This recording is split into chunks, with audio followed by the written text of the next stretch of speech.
So for this video, we're going to talk about some of the types of problems that you can see with similar figures.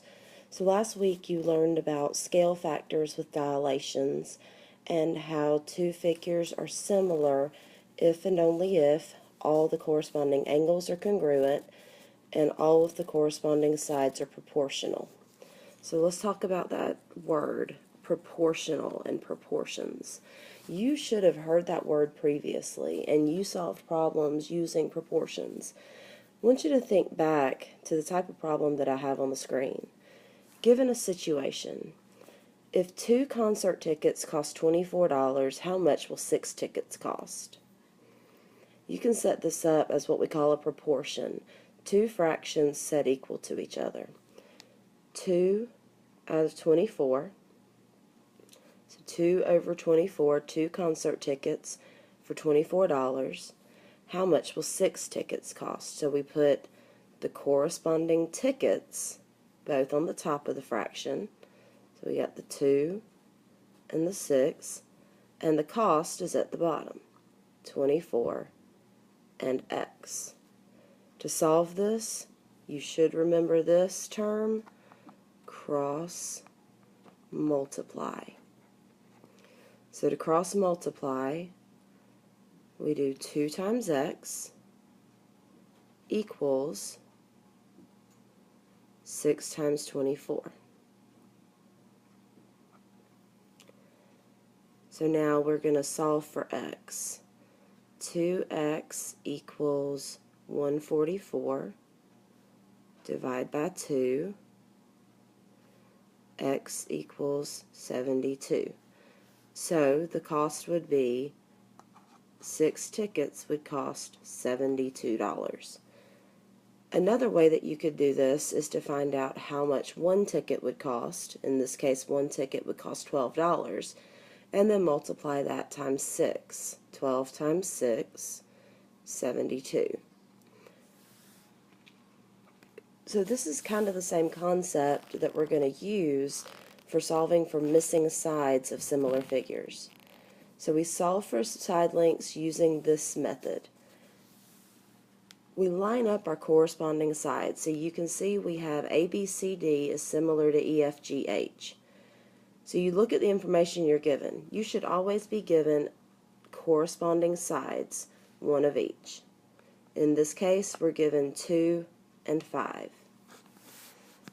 So we know that 2 corresponds to 5. So we'll put the smaller on top and the bigger on bottom. Now I'm going to do my other corresponding sides as another fraction. If I started with the small on top, I need the small to be on top again. This is my 5, and it's the corresponding side to the one I'm looking for, over x. Now that I have my proportion set up, all I have to do is solve for x by cross multiplying. 2x equals 25. Divide by 2. X equals 12.5. So this side length is 12.5. Another method you can use for this is to figure out what the scale factor is. What are you multiplying the sides by? What are we multiplying 2 times to get 5? So 2 times what gives me 5? The answer to that is 2.5. 2 times 2.5 gives me 5. So if I multiply 5 times 2.5, I'll get this answer right here. My scale factor is 2.5. If I multiply 5 times 2.5, I get 12.5.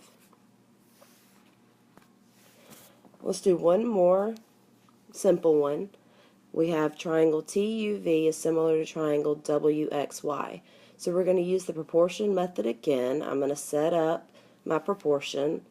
I've got my corresponding sides 10 and 6. So 10 over 6 is equal to Now I started with this triangle on the left, so I'm going to start with it on the top. P over 3.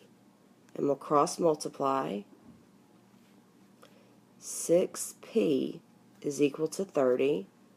Divide by 6. P is equal to 5. Now you could do the same thing we did before and find the scale factor. 6 times what gives you 10? So 10 divided by 6. And then whatever that number is, you would multiply that times 3 to get the missing side length. Now this is one that we do with algebra, but everything's the same. 4 is to 3 as 10 is to x plus 0.5. And we'll cross multiply. 4 times x plus 0.5 equals 30. Now remember your distributive property. We distribute the 4 to everything in the parentheses. We get 4x plus 4 times 0.5 is 2 equals 30. So I'm going to rewrite this over here. Subtract 2 from both sides. I get 4x equals 28. Divide both sides by 4. 7 equals x. If I want to find what PQ is, I simply plug it back in. 7 plus 0.5 equals 7.5. And that's it for this video. Make sure you go answer the questions.